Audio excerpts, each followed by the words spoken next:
jobs for young people, and even about issues on which we all thought we had achieved a national consensus.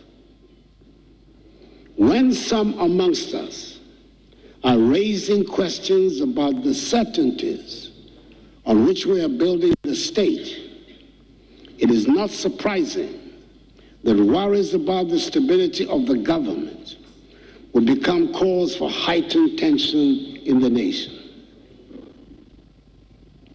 Mr. Speaker, 2 years ago to the day, we were in the midst of a lockdown in the main metropolitan centers of our country.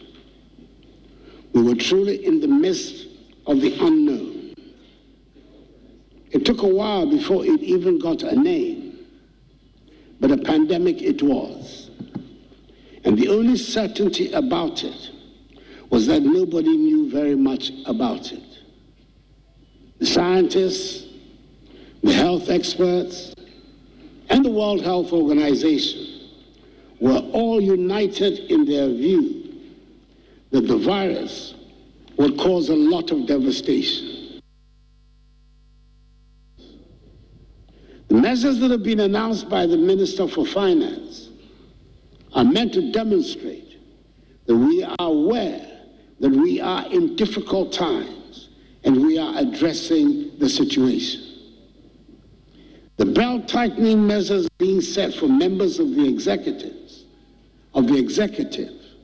have been elaborated within this context. And I'm hoping that you're going to join us in this undertaking. This government remains alive to its responsibilities to the Ghanaian people.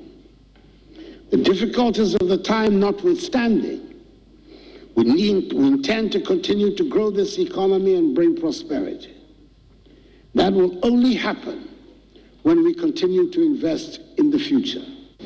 The passage of the Right to Information Act, the Witness Protection Act, the amendment of the Criminal Offences Act, and other laws have enhanced significantly the capacity of the state in the fight against corruption. It is also an undeniable fact that budgetary allocations for institutions actively engaged in public sector accountability, that is the Office of the Auditor General, the Judiciary, Parliament, and the Ghana Police Service, have witnessed significant increases since I assumed office in 2017. Furthermore, we now have a new special prosecutor who appears to have all the wherewithal necessary to exercise vigorously the prerogatives of his office. This pandemic exposed other shortcomings of our country, which have undoubtedly contributed to the anxieties that have befallen the nation. Agenda 111 was born out of this necessity to address some of these shortcomings. At the normal rate of growth, we're not likely to make up the deficit in our health facilities infrastructure for a very long time. Hence the need for a special dedicated program of infrastructural development. We are undertaking the construction of 101 entities, which comprise standard 100-bed district hospitals for 101 districts without hospitals, with accommodation for doctors and nurses. 6 new regional hospitals for each of the 6 new regions. The rehabilitation of the Afia Nkwanta Hospital in the Western region. 1 new regional hospital for the Western region. And 3 psychiatric hospitals for each of the 3 zones of the country, that is North, Middle, and Coastal. It is an ambitious project which must and will be done, and which will create some 33,900 jobs for construction workers, and on completion, some 34,300 jobs for health workers. Mr. Speaker, I have to report, like all major construction projects, it is evident that the initial schedule we gave for the completion of Agenda 111 was overly ambitious. Identifying suitable sites around the country, for example, has turned out to be even more problematic than had been anticipated. I am now able to say that a great deal of the preparatory work has now been completed, and work has started at 87 of the 111 sites. I've been assured that preliminary work on the remaining 24 sites is ongoing. We have every intention of seeing this project through to a successful end, which will enable me to commission all 111 hospitals before I leave office on 7th January 2025. Mr. Speaker, we have saved lives and fared much better than we had feared and the experts predicted. But the consequences of lockdowns, border and business closures, and unplanned expenditures have combined to have a devastating impact on our economy. Our children will continue to be educated and be equipped to run a modern and digitalized economy. The free SHS and free TVET are the best vehicles we have devised to take us to the realization of our goal of an educated and skilled workforce. The computerized school placement system is currently ongoing, and the latest batch of JHS students will soon embark on their free SHS and free TVET education. We have kept to our promise and kept the lights on in spite of worldwide upheavals in the energy sector and in spite of the huge legacy debts we inherited. We've almost completed the process of restructuring these debts to reduce their crippling effects on our public expenditure. With the introduction of more bulk supply points in areas such as Kasoa and Pokuase, power transmission has improved tremendously in the southwestern and northwestern parts of Greater Accra. I know that the word unprecedented is often used with careless abandon in our public discourse, but I use it carefully and purposefully. In the 5 years of my government, so far, more roads have been built, improved, and upgraded than at any equivalent period under any government in the history of Ghana. Some 10,885 kilometers of new roads have been constructed in these 5 years. It was my honor and great pleasure to have commissioned the Tamale interchange.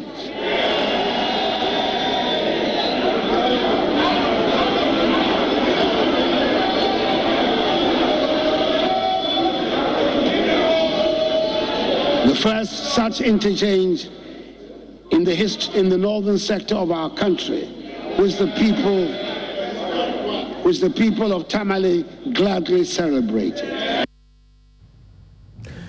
Very interesting. I've listened to that presentation about 3 times, and I observed a number of things. Nicely written statements, some very nice phrases that have been used in there, the way certain things have been described. But the question is, what's the value of this exercise? Let's start with you, Theo. Certainly, I mean, the optics. This is a 78-year-old president who is strong and still on his feet. He has a presence of mind.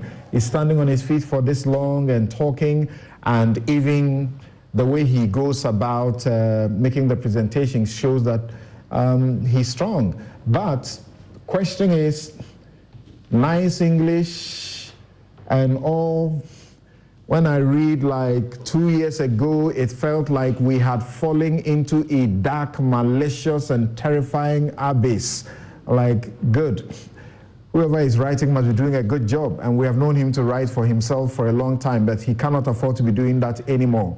What's the value of this? What were your takeaways? The minority says this does not reflect the reality of the state of the nation. You know, my friends in Jamestown will say big bluffo. A lot of nice English and a lot of also statements that were made by the president to capture, in a sense, the times that we are in, right? So he uses words like a lot of Ghanaians there's a sense of anxiety at the moment, and he also recognizes or uses the word that we are in difficult economic times. And in fact, the week before, the finance minister had also addressed the press and in fact stated pretty much the same things that the president did indicate. When he spoke about the living conditions, he says the bombs might be dropping on cities half a world away, but they are hitting our pockets here in Ghana. It has always been hitting our pockets. We live in a hyper-globalized economy, so what happens far away in a place like Ukraine definitely has an impact. So that's the import of the statement that the president made. But the reality is that, of course, we elect governments to soften the blow that these impacts otherwise will have on us. And if you look at the challenges that we're in, fuel prices are up, inflation is gone up, the exchange rate is depreciated almost 15% year to date. Interest rates have gone up. And then also you have a big issue of revenue mobilization that we need to address. So it is within this context that I sort of situate what the president said to the House in terms of the state of the nation and what they're trying to do to fix what otherwise looks like a very difficult problem. In a sense, I feel a bit like it's a bit of a deja vu going back to 2014, 15 with the similar economic dynamics, right, that are at play. In the past few years, you also saw fuel prices go up, you saw inflation going up, the cedi became a big issue. We even had public lectures on it, and off the back of that, certain statements were made. So the president now says that, well, there are some belt tightening measures that they have introduced now, although he didn't give enough details on that. But the detail comes from what the finance minister told us a few days before that. So there are two things I just want to perhaps highlight here. Okay. The first on the expenditure side of the equation, where the government, as of January, actually said they were cutting expenditure by 20%. And the way they're going to be doing this is basically to cut the amount that the MDA spend within the public financial management system. And then there's going to be an extra 10% cut in discretionary expenditure going forward. So that's another, if you add that, about 30%. And then you also got the other, what I call smaller optics, which is the 30% cut in the salary of ministers and heads of SOEs. Fewer coupons are going to come down by 50%. There's a ban on travel by government officials, with the exception of certain pre-approved ones, and also a 50% reduction in conferences and meeting expenditure. When you add all of these things collectively, what they do is to help the government meet its original deficit target that they set in the 2022 budget of 7.4% of GDP. If they hadn't announced these extra cuts, then we would have actually probably been looking at a deficit for this year of between 9 and 10% of GDP. So in that respect, the expenditure side of the equation, something has been announced in terms of this belt tightening measures. Question is, how sustainable would they be going forward? And then you also have the revenue side, right, of the equation, where they managed to pass the e-levy despite the concerns that people or some of us have. And there's also now a measure at the port in terms of no duty, no exit, they call it. So all these are extra revenue enhancing measures. But for the everyday Ghanaian, what they want to see really is the cost of fuel and the cost of living come down ultimately. I think we're not there yet because we're still seeing all the ripple effects of what is happening in the global economy still manifesting at the local level. And lastly, even the 15p reduction in petrol prices at the pump that the government offered to citizens, when you actually work out the numbers, is actually only approximate to a 2% right reduction in the prices that you pay. So 15p looks big on paper. The reality is that it's only a 2%, a cumulative reduction. So we're not out of the woods yet by any stretch. But at least the signaling now going forward looks to me as though that something is being done to address the problem. People have already started raising issue that you say you are taking austerity measures and then the travels except statutory and the rest. And after this, his birthday, he's gone. He's catching a flight, going to attend a TD Jakes program. Question is, how important is that? We need to know if he's attending to that on our budgets. I don't know the details. The question is, was this a pre-arranged travel before the announcement or not? I would have to know the details. It certainly was pre-arranged. It was pre-arranged. Okay. So the point really for me then going forward is, sometimes, like I said, our policymakers say one thing and they do another, right? And it all comes down to the optics of it. But also for me, I also want to see how that ultimately is reflected in the economic numbers, in the sense that citizens begin to see a reduction or an improvement, rather, let me put it that way, in the everyday things that they are engaged in. So we want inflation under control. We want fuel prices to be relatively, be moving all over the place. The church, TD Jakes Church, Porter's House, has a summit. He's attending the summit as one of the speakers to encourage people. You're saying you want to see how that reflects in the numbers in the economy? How? Yeah, so point is, do these things actually bring in investment flows at the end of the day? Do they create jobs? Do they allow us to grow and expand the economy?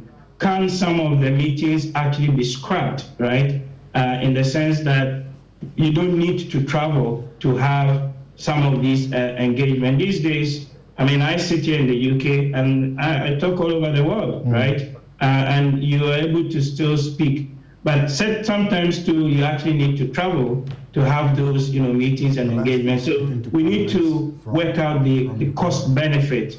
But the bigger point is that they cannot tell us to tighten our belts, and in one sense, they have a loose belt on, and that I think is rather unfair. Okay, before I move on, because this is an area, this is one of the areas of comfort for you, tell us, the president continues this refrain. He says, we have kept to our promise and kept the lights on. Kept the lights on. What is it that his government has done to keep the lights from going off? By the time the Mahama regime was exiting, the lights were on. What is he talking about? Well, at the time Mahama was leaving, the light had come on. Some new contracts had been signed. What has been significant in the last perhaps 2-3 years is an attempt to renegotiate some of those contracts that were signed, which were costing the Treasury quite a lot of money in terms of the take or pay for both the power purchase agreement and then the gas sales supply agreement, as well. So to that extent, you can actually give them a bit of credit for renegotiating some of the terms of this agreement and even canceling some of the IPPs contracts that we signed, which we don't need as a country for at least the next, 5 years in that respect. But the point really is that the light had already started coming on from about 2017 onwards. But that is the supply side of the equation. There's also the transmission and the distribution. And to the credit of the government, we've seen more investment going into the distribution end of the market with the various bulk supply points that you see, particularly in the southern corridor. Yeah, he spoke about Kaswa and Pokwase. Yeah, so that has improved the supply to the consumers, but it is not a supply in terms of new generation. The generation issue has been solved. The biggest issue we had or have currently is the one to do with the distribution, the ECG end of the energy value chain, and that's where you see. So my question is that is the statement accurate when he continues to say that he's kept his promise and kept the lights on because Dumso was over before he took over?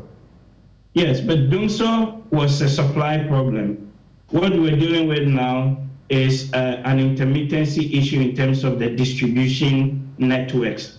And I have argued that you need to solve all of the issues from within the entire value chain. So I think largely that statement reflects, right, what we have seen in terms of interventions over the period. Okay. Martin, let me have your take here. Which areas attract your attention? And I suppose that, Martin, you may be looking at questions of good governance, judiciary, matters of corruption. When it comes to the issue of the corruption fight, for example, he refers to the passage of the Right to Information Act. That's a great one. The Witness Protection Act. Of course, we know that the Right to Information Act, and let's tell the politicians what are facts. At the turn of the elections, the Right to Information Act bill was ready for passage. The MPP sabotaged it so that they would come to power and pass it. It was cooked. He talks about the Witness Protection Act. He talks about the amendment to the Criminal Offences Act. And he says these and other laws have enhanced significantly the capacity of the state in the fight against corruption. He says the special prosecutor appears to have all the wherewithal necessary to exercise vigorously the prerogatives of his office. Special prosecutor spoke to us not long ago. He spoke about needing money.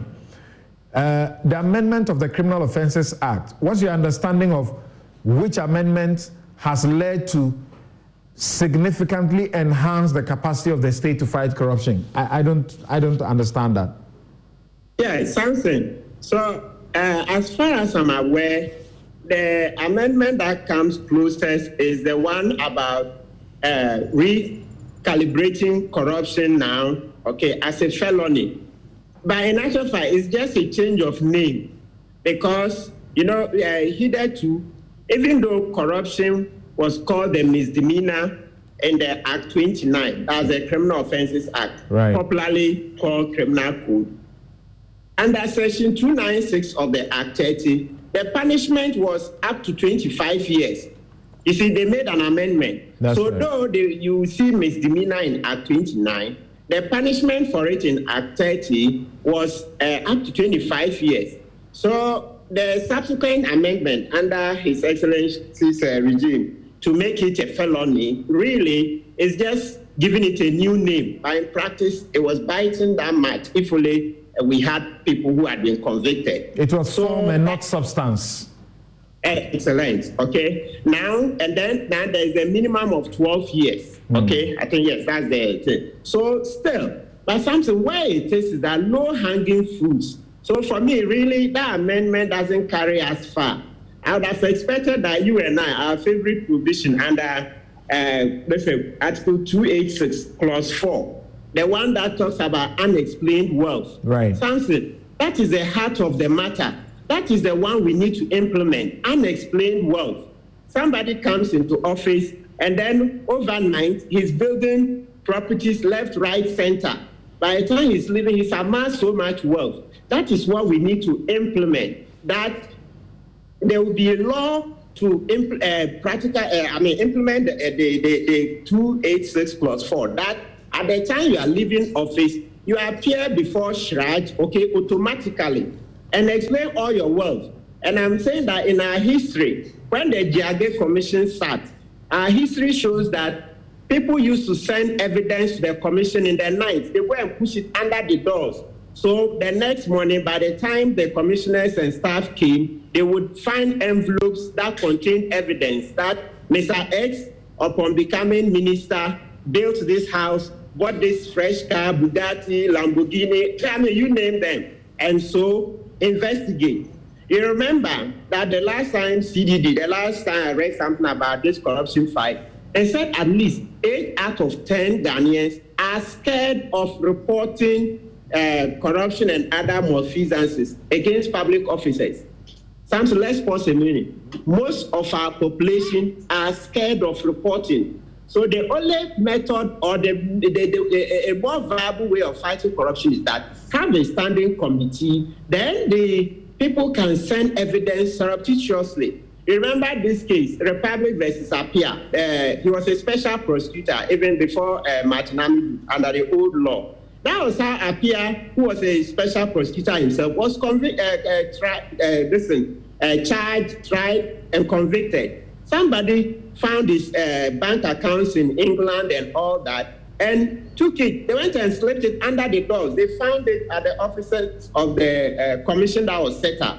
So for me, just passing new laws really by itself, we don't do much. How do we make it easy for Ghanaians to come up and give evidence? One. And then two, that automatic appearance before a commission to explain your wealth. Let's make it automatic. That's what was done practically to Kwame Nkrumah's appointees, the Jiage Commission. Even apart from that, there was another commission where almost all the appointees, you see the volumes, everybody, they had to account for their properties. Now we don't do it. On the corruption, anti-corruption front, there's something he's been saying from since he took over, and you can't take that away from him, can you?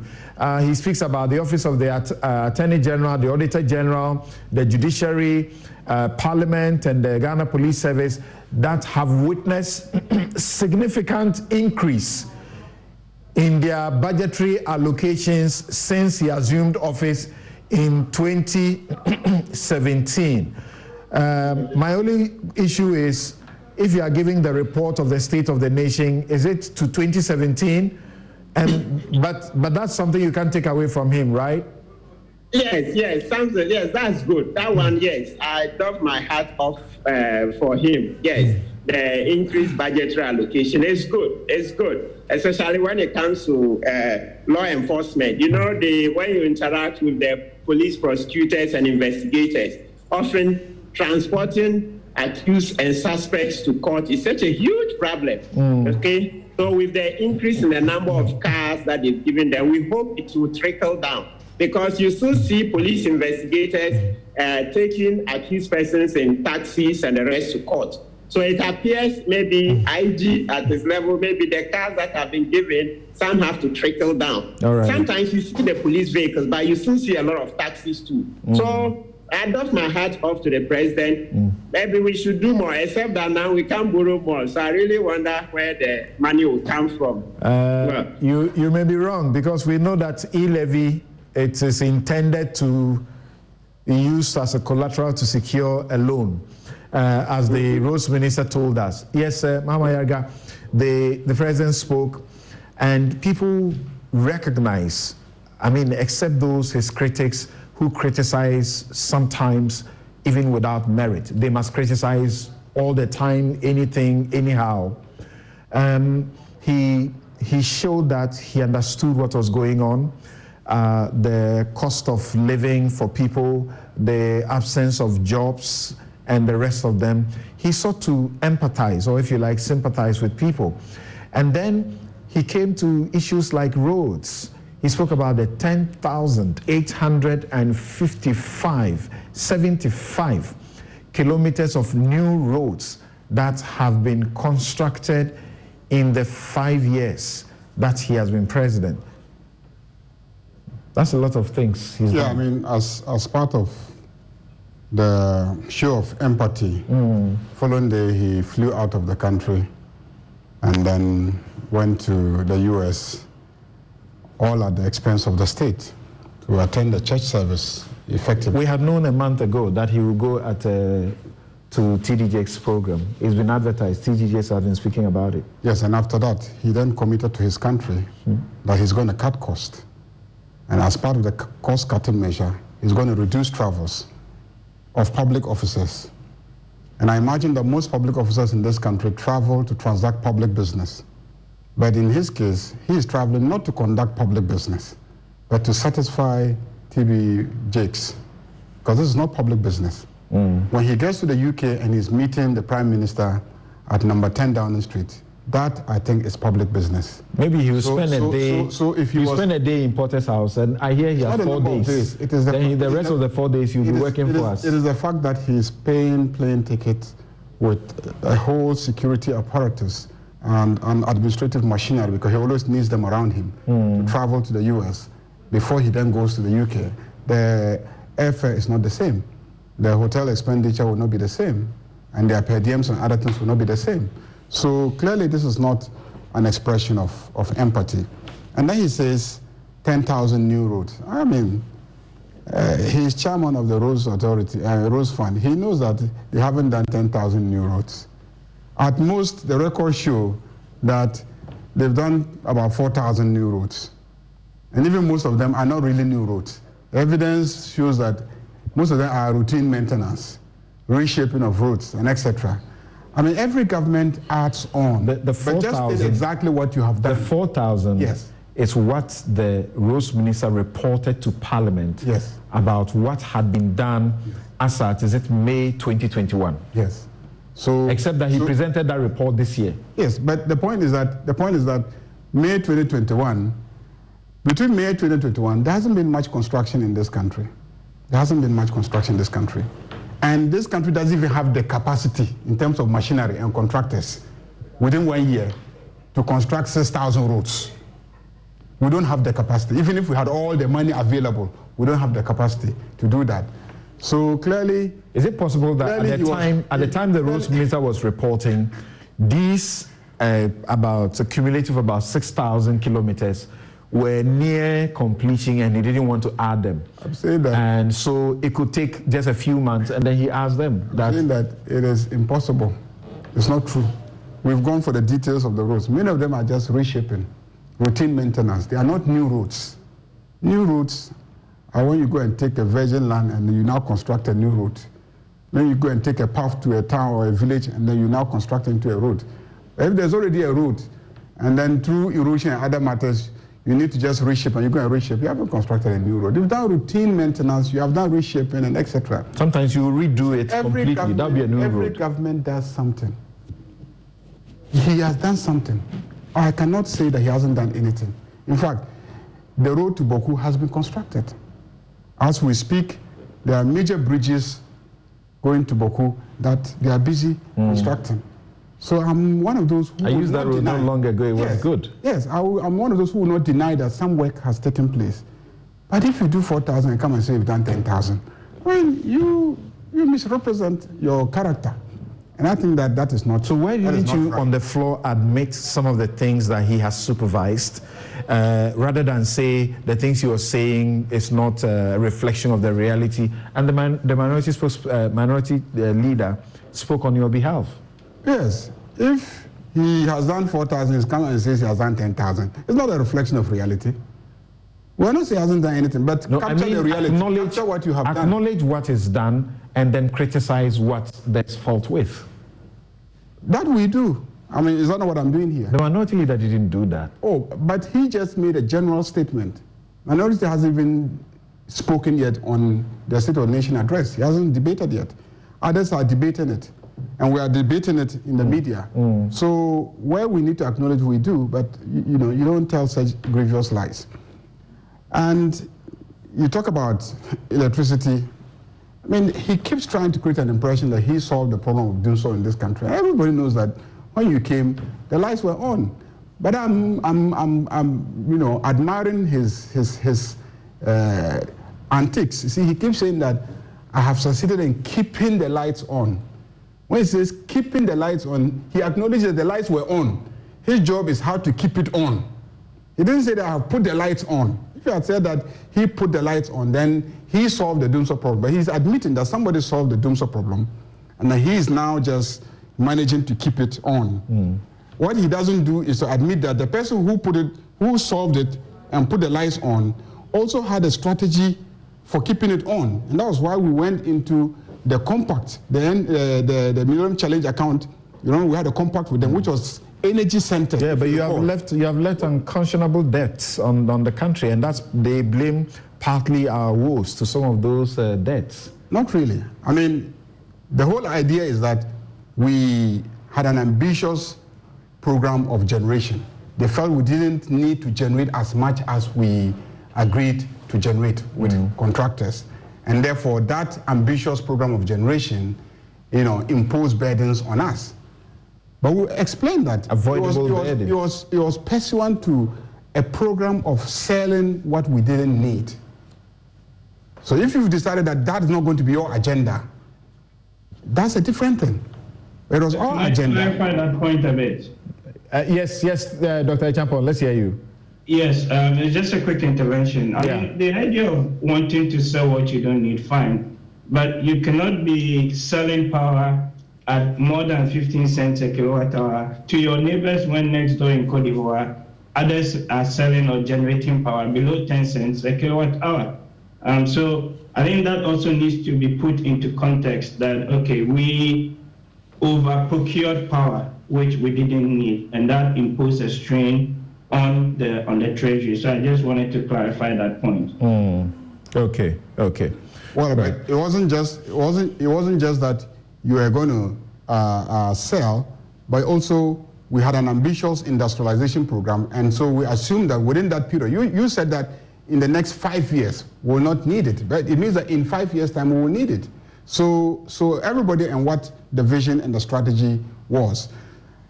But the point is that we had dealt with the Doomsday issue, and we had a plan to deal with the ramifications of the policies and measures that we had put in place. Of course, he has to admit that cost of living is unbearable. I was hoping to see in the address a clear strategy to deal with the problem of youth unemployment, because that is a major challenge that we are confronted with in this country. You didn't hear at all, or you didn't hear enough? I use the word comprehensive strategy. Okay. I heard things about a 1D1F, implementation and where it had reached. But clearly, we're all in this country. I am in Parliament, and I see the loan, or what they call it, the tax exemptions for 1D1F. Many of them are existing factories. Many of them are existing factories. But yes. A dying factory revived better than allowing it to die. If it is a dying factory, but many of them are not dying factories. Many of them are not dying factories. But the understanding behind the policy when it was announced was to establish new factories, to add to existing factories. All right. And to establish the the factories in places that didn't have factories. That was the understanding. Not to now go and take existing factories and start also giving them the same incentives as you are giving to those that you are encouraging to establish in areas where ordinary people will not have. So he spoke about. That's why it was one district, one factory. Which he spoke about the district. Area of agriculture, yes. And said that they were using new technology to attract more young people into agriculture, and he gave us numbers of how they are getting the youth into that. Then when it came to the one district, one factory, he also stated the fact that they are using a strategy that is bringing a lot of youth in it. He says that out of a total of 278 1D, 1F projects at various stages of implementation in all the 16 regions, 106 factories are currently operational, 148 are under construction, while 24 projects are at mobilization stages. In order to bring the youth on board the 1D, 1F program, 58 out of the 278 1D, 1F projects have been developed as enterprises fully owned by youth groups with direct government support. Each of the 1D, 1F youth companies are owned by between 40 and 50 youth as shareholders. And he went on to talk about how they are also providing support in the agric industry by providing common user facilities to attract a lot more youth to come in there. So that's jobs. When you have your public and private universities on an annual basis, graduating about 100,000 young people per annum, you are telling me 40, 50 youth. You have created jobs for 40, 50 youth, and you think that that addresses your problem where annually your universities are graduating close to 100,000 youth. That's the scale of the problem. I'm talking about the scale, how comprehensive it is. It isn't that nothing is being done. What are the figures relative to the gravity of the problem? And that is what I didn't see properly addressed.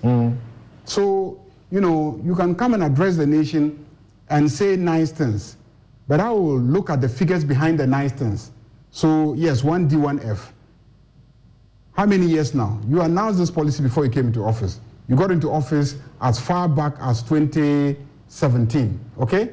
Up to 2020, another election. Now you are in 2022. You still can't tell me that as a result of my 1D, 1F program, I have created 200,000 jobs and given details so that we as a minority can then take it, break it down into constituencies, and then go and ascertain whether that reflects the situation. Agenda 111, he says, will create some 33,900 jobs for construction workers. On completion, some 34,300 jobs for health workers. Well, he says he would definitely commission all 101 by the 7th of January. Yeah. Well, you know that even that, they had to pass 2025. They had to pass a levy.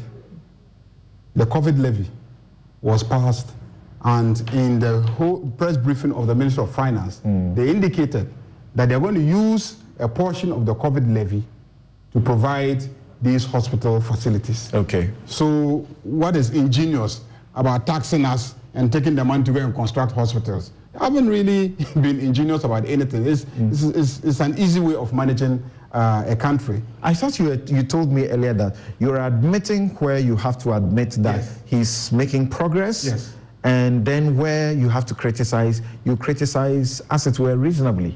No, but in the first place, these hospitals, the promise was made during COVID. It was supposed to be done immediately as part of our measures to deal with the COVID problem. As we speak, I haven't seen any of these hospitals. He says he will try and then commission them before he leaves office.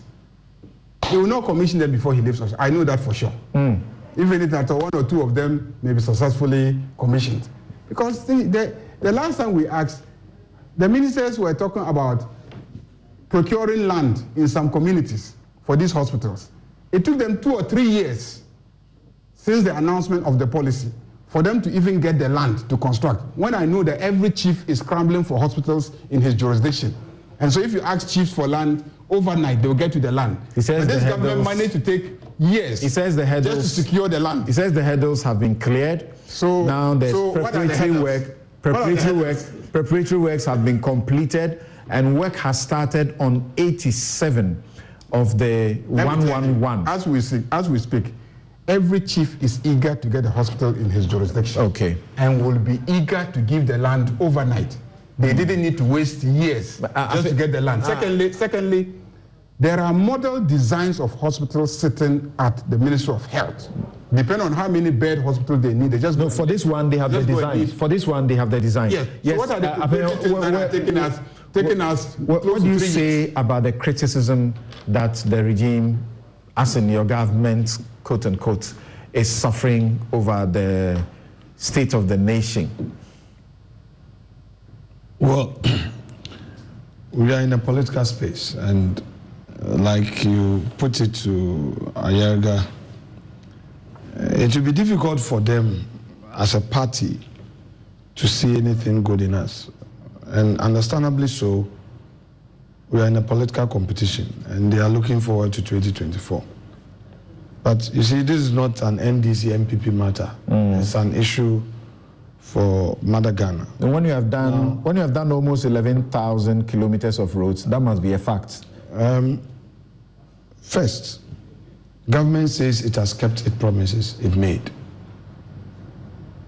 That is true. Maybe in terms of the quantum, people may still have issues, and that is justified. But if you go back into the records and ask yourself all the things we said in opposition that will restore nursing training allowance, teacher training allowance, introduce free SHS, come up with this policy to drive the private sector called one district, one factory, invest in the youth. All these are happening. But like you said, and he admitted, it may not be 100%. Now, he was talking about expecting a government policy on unemployment. Perhaps people have not paid attention to the e-levy and what government intends to do with it. Government was bold on using the e-levy to achieve two things. One, fix the roads. I've already talked about the road sector, and I won't repeat myself. But we know that if we properly ensure certainty in payment, contractors will be happy. And in fact, I know that upon passage of the bill, the act, contractors and our financial institutions were very happy, because at least if implementation go the way it's expected, and road fund is able to get enough and consistently, there is a plan, repayment plan for IPCs. No contractor would have to go through any guru boy. The unemployment problem that we have at the grassroots will be resolved, because no contractor will park out of sight. Will be at the site to employ the carpenter, the steel bender, the mason, the woman selling wache, selling cocoa would have a job. So if it's a job for 18 months, you know that in the locality, there will be jobs for the boys. So that is a bold statement by government, and I am happy that eventually we've been able to pass the law. The second thing, the formal sector. A lot of our youth, if you come to my office, Samson, you come and meet over, I can't quantify, a lot of CVs. Mahama has CVs in his office. Perhaps you are not in politics, but I'm sure people see you on TV, they'll bring you their CVs. As we speak now, there are people asking me to connect them to you. Right. And all of them, when you ask them, Ghana Gas, ECG, Cocoa Board, GMPC, what have you? Now the youth will say, I want to go to police, etc. Can the formal sector, can government take on all of them? No. So that is why the Youth Start program has been introduced. And government says that specifically, I need dedicated funding for it. Try me and prove me. Give me the opportunity. I want to create a new enabling environment for the Ghanaian youth who has his own creative skills, who wants to go into the private sector. But this time, the difference here is that government policy is directing this through the private banks, the financial institutions. So it's no more business as usual. And Samson, I need to emphasize this point, that in this country, all the opportunities we got from government, this one is not limited to MPP or NDC, both. People get opportunity, a majority of them abuse it because say it's coming from my government, I voted for them, I'm a party member. I think that Ghanaians would have to change their attitude on this, because at the end of the day, it is Ghana that loses. I recall my current constituency chairman somewhere in 2004 when Gladys Asma of blessed memory introduced some loans and they were suing people. He lost elections as a constituency organizer because he was the one who went to testify against them. And the court ordered for them to pay. So he lost his election in Winneba. We lack the courage to hold people accountable. So it's like goodies. People don't care. Though it is aimed at helping you to grow, get out of poverty. So I am happy that this Youth Start program is being properly directed, where the private banks are going to be used as a channel, and there's going to be mentorship program and all that. Okay. I would urge the Ghanaian youth who would benefit from this through the passage of the e-levy to take advantage, to create jobs for others. Okay. Because really, really seriously, all this whole thing is about job creation. Let me take a break. I'll return for you to continue. Yes, sir. And that's a perfect note to take a break on. He says, try me and prove me. That sounds very scriptural, as in Malachi, where he says we should bring all the tithes into the storehouse of God, and then they'll provide the goodies. We'll take a break. That is right back. Masonic. Okay, Masonic.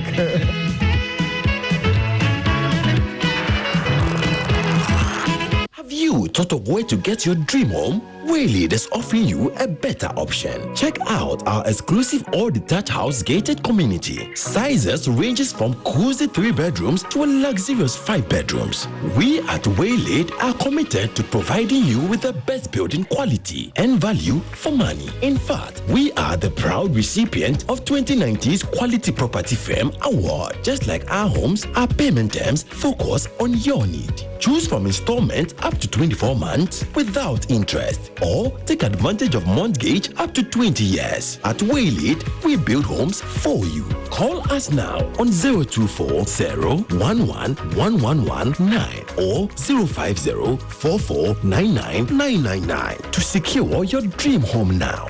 Waylead.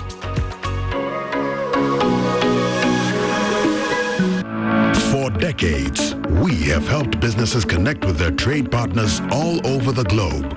From Ghana to Burkina Faso, Côte d'Ivoire, Benin, Togo, Senegal, China, Morocco, France, Netherlands, and many other countries. We have made it possible to bring Ghana to the world. We have brought small and medium businesses closer to their customers across the regions in Ghana with our SME support facilities. We have brought relief and smiles to the faces of families with our employee personal loans. With our cutting-edge technology and digital support, we take the burden of complex thinking off you, making life simple. That is who we are, as close as a partner. Bank of Africa.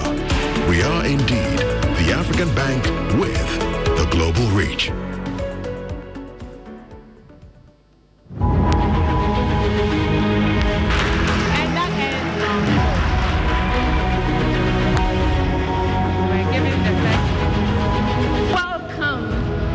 Grand finale of the 2021 National Science and Math Day.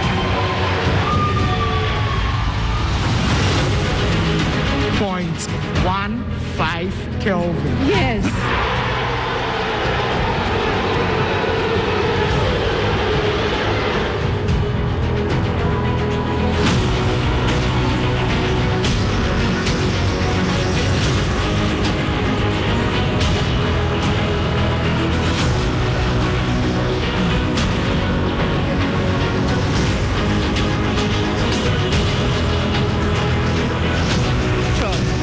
You're right.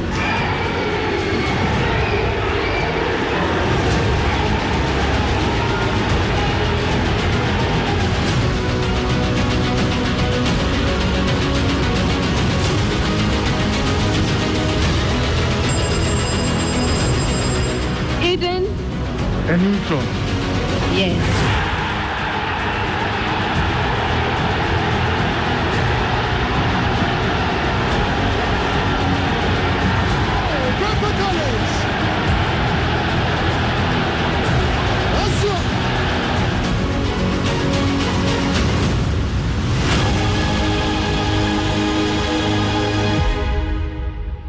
Greetings from Our Lady of Grace Senior High School, a Catholic private senior high school located at Mampontein in the Ashanti region of Ghana, just 15 kilometers from the center of Kumasi.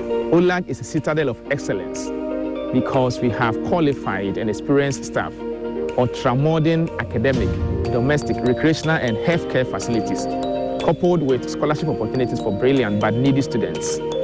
With our small class sizes and individualized education policy, we are able to help our students to become the best version of themselves. By the start of WASI exams, almost everything in the syllabus from Form 1 to Form 3 was covered.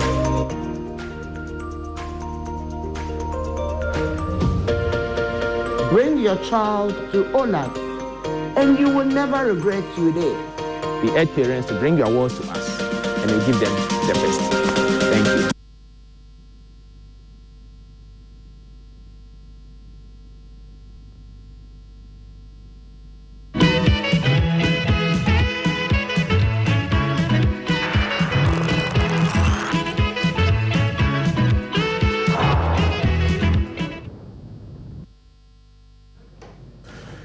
You're welcome back. This is Newsfile. It's your most authoritative news analysis platform. And here on Newsfile, we put Ghana first. I've seen the tons of messages you have shared that we have to share with the rest of the world, but I'm sorry, we have very limited time. Let's see if we can get our guests to give us about a minute each before we go. And my guests on the show have been Alexander Kwamina Apenyoma King, who is a member, MP, Efutu, and Deputy Majority Leader Mahama Yarega, Boku Central, MP and Member Constitutional, Legal and Parliamentary Affairs Committee of Parliament, and Delegate the ECOWAS Parliament. Martin Pebu is a rights activist. He's a lawyer. Dr. Kenneth Ashigwe was with us earlier, and you have been listening also to Dr. Theo Echampong, political risk analyst and economist. So you were on the floor. I have just been hoping that if I took, in the Fourth Republic, just about 10 of the State of the Nation addresses together, it would look to me that the whole of Ghana would be like New York. Well, Thompson, I was on my earlier point about what the government has been doing so far. And it's a matter of fact for all of us that until COVID, our growth was something very commendable. COVID came, we managed the situation such that it didn't get out of hand. Then, like the president said, the Ukraine-Russian situation, we are the receiving end here. That's the reality. But that notwithstanding, government has not given up. And I just want to make this point again, that this government consistently has acted in good faith. It means well. And where there is a need to genuinely intervene, it does. Look at the situation we had in the country prior to 2017, the electricity tariffs. The government at the time was bold in telling Ghanaians that the cost of generation, the cost of production was so high that we needed to pay the tariffs. We didn't just criticize that position in opposition, but when we came into office, reductions were announced. Households, you and I, enjoyed reductions up to 18%. The records are there. Corporate buyers, those in the mining industry, got reductions up to 30%. Okay. So, yes, we cannot have a perfect situation, but all I can say is that with the new opportunity we have to address two major sectors, the unemployment and then the road sector, that people are calling on government to take action. I believe that having put in place this legislation, we are going to make it. Okay. And I'll take this opportunity as I land to say that I've had the benefit of our colleagues who joined us via Zoom, and my own respected colleague.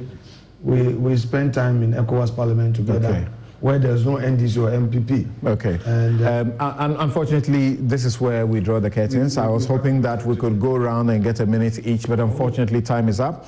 My outfit, as always, is by Habil's Couture. You can find them at Ajiringano Gate, East Legon. The number to call is 0200 84 1988. My guests have been Alexander Kwamena Apeyo